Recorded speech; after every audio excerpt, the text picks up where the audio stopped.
Gündəlik həyatımızda hansı fikirlərə diqqət yetirdiyimiz və hansılara üstünlük verməyimiz böyük əhəmiyyət kəsb edir. Yəni bizə gələn saysız-hesabsız düşüncələrdən hansını seçir, hansıları düşünməyə başlayırıq və diqqətimizi yönəltməklə hansılarını gücləndiririk? Çünki məhz diqqətimizi yönəltdiyimiz fikirlər bizim davranışımıza çevrilir. Niyə düşüncələrimizin saflığını qorumaq bu qədər vacibdir? Niyə mənfi fikirlərə diqqət yetirməməli və onları düşünməməliyik? Çünki məhz mənfi düşüncələr bizi mənfi əməllərə sürükləyir və nəticədə həyatımızı bədbəxt edir. Üstəlik, hətta mənfi fikirlər hərəkətə çevrilməsə belə, biz onları beynimizdə daim fırlatdıqda belə, onlar bizə mənfi təsir göstərir. Mənfi düşüncələr enerjimizi alır, ruhumuzu zəiflədir, bizə yaşamaq gücü verən daxili enerjini tükəndirir. Bizi ruhdan salır və egoizm bataqlığına sürükləyir. Nəticədə biz tədricən insanlığımızı itirir və yalnız instinkt və negativ emosiyalarla yaşayan bir varlığa çevrilirik. Mənfi düşüncələr hansılardır? Mənfi düşüncələrə bunlar daxildir. Problemlər və ümidsizlik hissi yaradan fikirlər, özümüzü alçaldan və ya qeyri-real şəkildə yüksəldən düşüncələr, bizi yalnız bədənimiz, maddi qayğılarımız və xəstəliklərimiz barədə düşünməyə vadar edən fikirlər. Burada bir məqamı aydınlaşdırmaq lazımdır. Həyatda maddi rifah haqqında düşünmək və xəstəlikləri müalicə etməyə çalışmaq normaldır. Amma bir var ki, bu problemlərin həlli üçün plan qurmaq və lazım olan addımları atmaq. Digər bir şey isə bu problemlər haqqında saatlarla, günlərlə düşünmək və özümüzü onlara təslim etməkdir.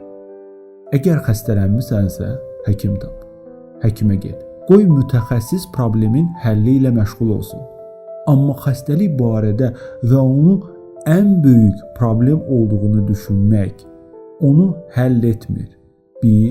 Əksinə onu daha da böyüdür və enerjini tükəndirir.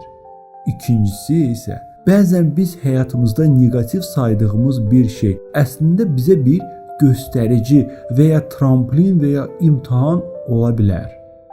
Biz diqqətimizi mənfiliyə yönəltdikdə şuurumuz yalnız problemə fokuslanır və ətrafımızdakı gözəl insanları, yaxşı hadisələri, yaranan fürsətləri görmürük.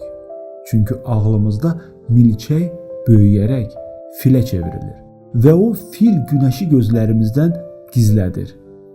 Günəşi görməyən insan isə qaranlıqda, qorxu və aqressiya içində yaşayır. Buna görə də həyata geniş pozitiv baxış bucağı ilə yanaşmaq çox vacibdir.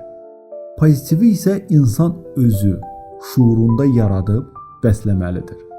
Bu buraxılışda biz şuuru genişləndirmək, negativdən azad olmaq və həyata geniş və pozitivlə baxmaq üçün xüsusi bir meditasiyadan danışacağıq. Çünki xoşbəxtliyin sirri mənfi düşünməmək və həyata pozitiv baxmaqdır. Küp meditasiyası. Bu meditasiya insanın fərqindəliyini artırmasına, daxili enerjisini idarə etməyi öyrənməsinə və ruhani güclə dolmasına kömək edir. Onun mənası bədənin boş bir qab, küp kimi təsəvvür edərək, o qabı saf enerji ilə doldurmaqdan ibarətdir.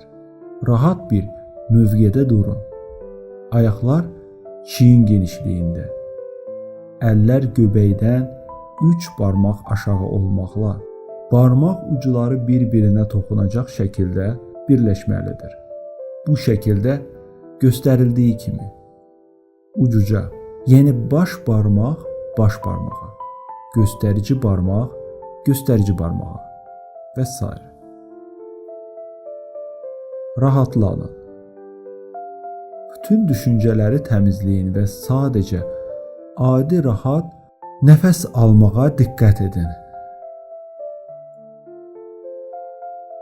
Sonra bədəninizin bütün üzvləri rahatlandıqda və nisbi daxili sakitlik hissi yarandıqda özünüzü küp kimi təsəvvür edin. Başınızın yuxarı hissəsi küpün üst hissəsi kimi açıq şəkildə, yəni qapaqsız şəkildə təsəvvür edin. İndi təsəvvür edin ki, bu küpün ortasında, yəni sizin bədəninizin, sinənin aşağı, qarnın yuxarı bölgəsində, yəni qəlbin yerləşdiyi bölgədən təsəvvür edin ki, saf su və ya işıq mənbəyi yaranır və bizim daxilimizi doldurmağa başlayır və sonra bu su küpün başından axmağa başlayır və bədənimizdən axaraq yerə tökülür. Yəni su əvvəl ayaqlarımızdan qalxaraq tədricən qarnımızı, sinəmizi və başımızı doldurur və daşır.